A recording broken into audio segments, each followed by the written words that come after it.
What if the reason you keep losing attraction isn't that you're doing too little, but that you're doing too much?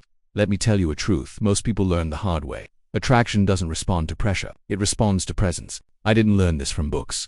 I learned it by watching myself mess it up again and again. I used to think effort was everything. More texts, more explaining, more proving. Like if I just showed enough intention, enough consistency, enough interest, something would click. But attraction doesn't click under force, it locks under gravity. Think about a lake at dawn, completely still. No ripples, no noise. You don't notice it because it's begging for attention. You notice it because it doesn't need to. That stillness pulls you in. You want to step closer. You want to look longer. That's presence. Psychology backs this up. Humans are drawn to what feels self-contained, not closed, not distant, just whole. When someone isn't trying to extract validation from you, your nervous system relaxes. Curiosity replaces resistance. Here's a real-life moment. You send a message, no reply for hours. Old version of you spirals. You explain yourself before being asked. You fill the silence. You chase clarity. But the calm version of you, he pauses. He doesn't assume. He doesn't narrate his worth. Not because he's playing a game, because his life doesn't collapse in the space between messages. That's not manipulation. That's self-trust. Stoic philosophy calls this inner citadel, the idea that your center doesn't move just because the world pokes it. Marcus Aurelius wrote that you should be like a rock against which waves keep crashing, not reactive, not numb, just grounded. And here's the paradox. The moment you stop trying to manage how you're perceived, your presence becomes stronger. You don't stop caring, you stop clutching. You still show interest but without urgency. You still speak but without over-explaining. You still engage but without chasing an outcome. Because when someone senses that you're not trying to win them, only meet them, something shifts. Attraction doesn't grow from pursuit. It grows from contrast between noise and stillness, between need and choice. And when you choose yourself first, quietly, consistently, people don't feel pushed, they feel drawn.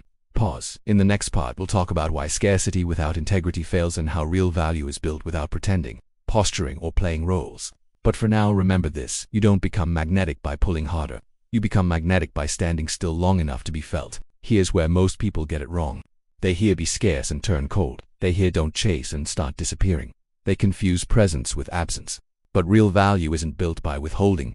It's built by having something worth returning to. Think about this. A man with no direction who ignores texts isn't mysterious, he's empty. But a man who's busy building, training, learning, failing, improving when he pauses, it means something. Psychologically, this is called non-neediness, rooted in purpose.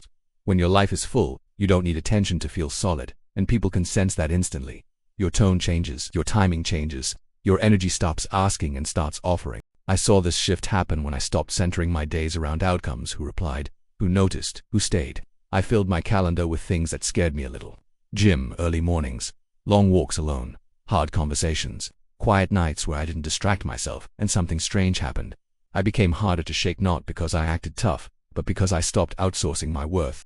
That's real scarcity. Not pretending you don't care, but knowing you'll be fine either way. In the final part, we'll tie this together. How calm, purpose, and quiet confidence create attraction without strategy, and why the strongest people never announce their strength. Here's the final piece most people never talk about. True attraction isn't created by tactics. It's revealed by alignment. When who you are, how you move, and what you tolerate all line up, something powerful happens. You stop negotiating for attention. You stop trying to be impressive. You stop performing. And that's when people feel safe, curious, and pulled toward you. There's a reason calm unsettles the world. Noise can be ignored. Chaos can be dismissed. But stillness demands attention. Think about the strongest person you know. Not the loudest, not the flashiest, the one who speaks slowly, who doesn't rush decisions, who can sit in silence without reaching for approval. That kind of presence isn't learned from dating advice. It's forged through discipline, self-respect, and honest self-confrontation. Carl Jung once said, until you make the unconscious conscious, it will direct your life and you will call it fate. Most people call attraction luck, chemistry, timing, but it's not fate, it's reflection. People feel what you feel about yourself. When you trust yourself, others relax around you. When you don't chase, others step closer. When you stop trying to control the moment starts responding to you. This isn't about winning someone, it's about becoming someone you don't abandon. Because the man who can walk away with peace is the same man people struggle to forget. Legendary truth. When you stop needing the world to choose you, the world starts noticing you. If this video gave you value, hit like, subscribe for more real self-improvement, and I'll see you in the next one.